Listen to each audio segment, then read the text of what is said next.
13th December 1962. This was the historic day when the President of India accorded his assent to the Customs Act, making the customs procedure trade-friendly and ward off threats from our borders. It was also a step forward towards globalization of Indian trade. The Customs Act 1962 replaced the pre-independence customs laws formulated by the British, such as the 80-year-old Sea Customs Act 1878 and the Land Customs Act 1924. The new economic policy of 1991 brought about neoliberal reforms in the Indian trade and economy. The customs duty for imported goods was drastically reduced from 150% to a mere 30 or 40%, thus paving the way towards facilitation of trade. However, the history of Indian customs goes beyond these 60 years. So, to commemorate the Golden Jubilee of the Customs Act, let us dive into the history of customs in our country. The World Customs Organization has recognized the Palmyrian Tariff, a document from the time of Emperor Hadrian in 137 AD specifying the size of tariff imposed on imports and exports of certain types of goods as the first recorded customs tariff in the world. However, different documents and findings from the history of ancient India suggest otherwise. The system of customs tariff prevalent during the reign of the Mauryan Empire is well documented in Kautilya's Arthashastra. Kautilya has extensively written about the shulka or customs duty, including praveshwa or import duty and nishkramya or export duty, and how this tariff was levied, and the duties of the superintendent of customs and other officials in ensuring levy and collection of the customs duty. The valuation procedure of Arthashastra has been hailed not only by many scholars but also by the WCO. Apart from the documented proof, many architectural and textual evidence have been found suggesting that the existence of customs and tariff in Indian subcontinent go way back. The earliest textual reference to customs duty in India is found in the Ashtadhyayi of Panini, estimated to be during the 8th to 6th century BCE in the form of the word sulka.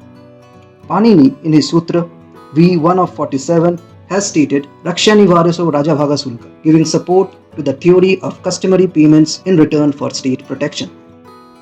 Going further back, we see many archaeological evidence of customs in the Harappan civilization. Different seal impressions on package bales have been found from the period, suggesting existence of custom duties during the period.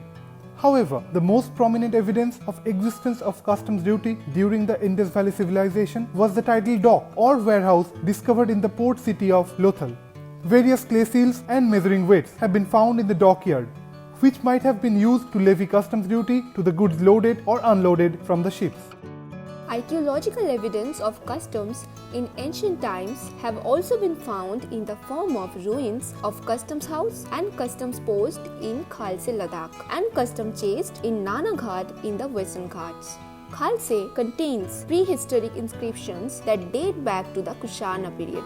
German missionary August Hermann Frank, who first discovered the ruins, observed the customs house guarded the ancient bridge across the Indus, and the customs officer stationed there was called Do Song So. Nana Ghat is an ancient mountain pass in the Western Ghats which dates back to the Satavahana period. Several jars hewn out of the rock servings as money chests have been found on both sides of the pass. Rock inscriptions suggest that these chests were used to deposit coins collected as customs duty from the caravans passing through the Nana Ghat Pass. Inscriptions were found on Motupalli pillar in Andhra Pradesh, which dates back to the Kakatiya period. The Abhaya Sasana inscription on the pillar, inscribed in 1245 CE by King Ganapati Deva, depicts the royal charter which ensured safety to traders by sea, promoting ease of doing business. Customs duty also existed during the Mughal period, as is evident from records such as Ain-e-Akbari of Abul Fazl and Travels in India of Travannier. Abul Fazl has stated in his book Ain-e-Akbari that during the reign of Emperor Akbar, no duty was exacted on imports or exports, except a trifle was taken at the ports. which never exceeded 2.5%. The same trend of low customs duty was continued by Emperor Jahangir and Shah Jahan, as evident from several farmans and charters issued during their period.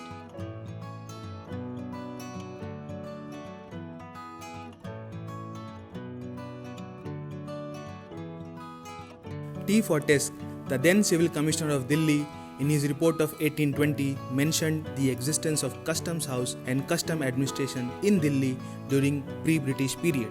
During the 1857 mutiny, the British forces managed to capture the Delhi Custom House despite the fierce resistance from the native custom guards.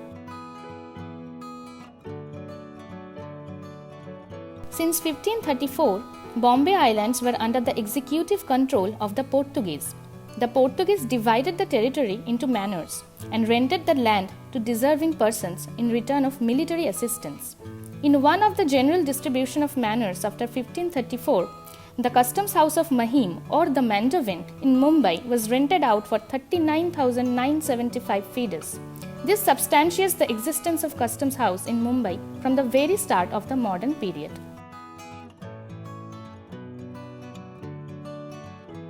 The trading settlement of St. Thome in Chennai was used by the Portuguese as customs house in the early 16th century, as corroborated by Italian traveller Caesar Frederick.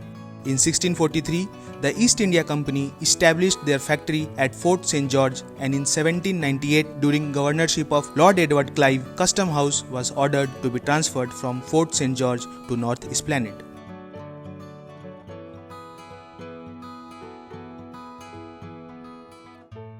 As early as 1654, the East India Company had started collecting customs revenue in the old Fort Williams, Kolkata.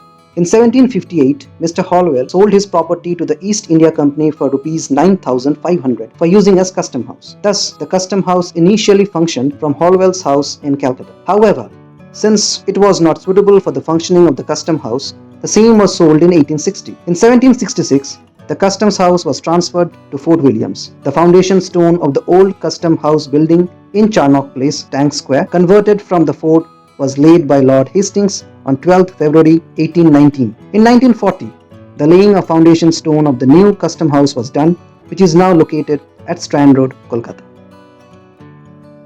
The Board of Revenue was established in 1786 at Calcutta Presidency. The new Board of Trade was established in 1808. A Uniform Tariff Act was introduced in 1859 all over India. British manufacturers wanted to export their products to India, and due to their pressure, duty on coarser varieties of cotton goods was abolished in 1877. In the meanwhile, Sea Customs Act was passed on 1st April 1878. Indian Tariff Act was passed in 1894. Import duty on cotton goods at the rate of 5% was introduced in 1894. At the same time, excise duty on Indian cotton goods was imposed, which was bitterly resented in India, and it was finally abolished in 1925. The Land Customs Act was passed by the company on 9th of December 1924, whereas the Aircraft Act was passed on 19th of August 1934.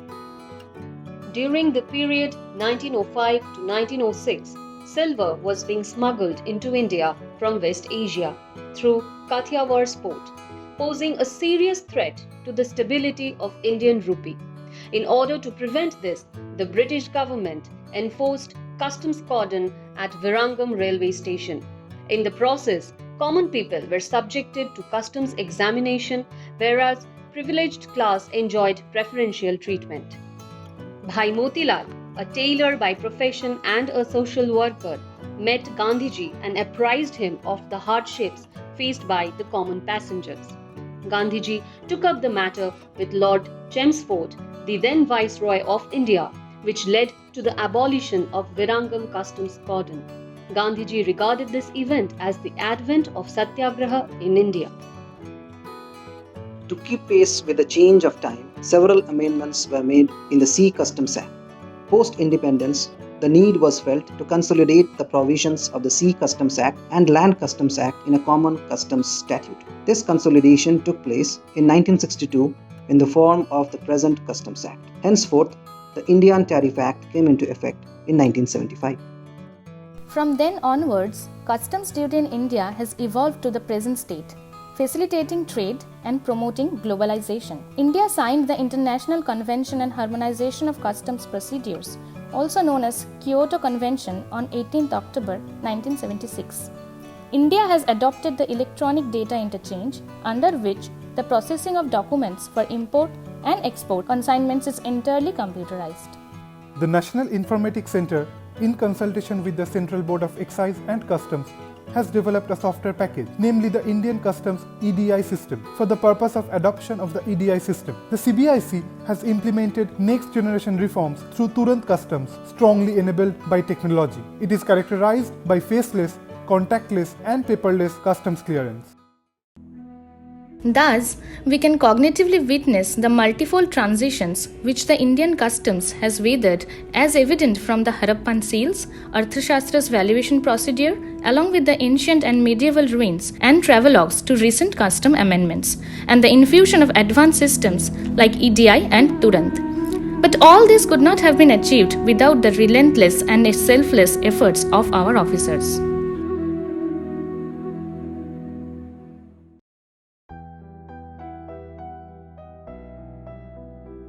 Indian Customs is committed to collecting customs duties, anti-smuggling activities, prevention of evasion of customs duties, and anti-drug trafficking, depicting India's glorious image in the international arena. In this process of commitment, we have lost many of our best officers in the hands of smugglers and anti-nationals. This humble effort is a tribute to all those valiant officers who have made the supreme sacrifice. Their memories will keep inspiring the generations to come.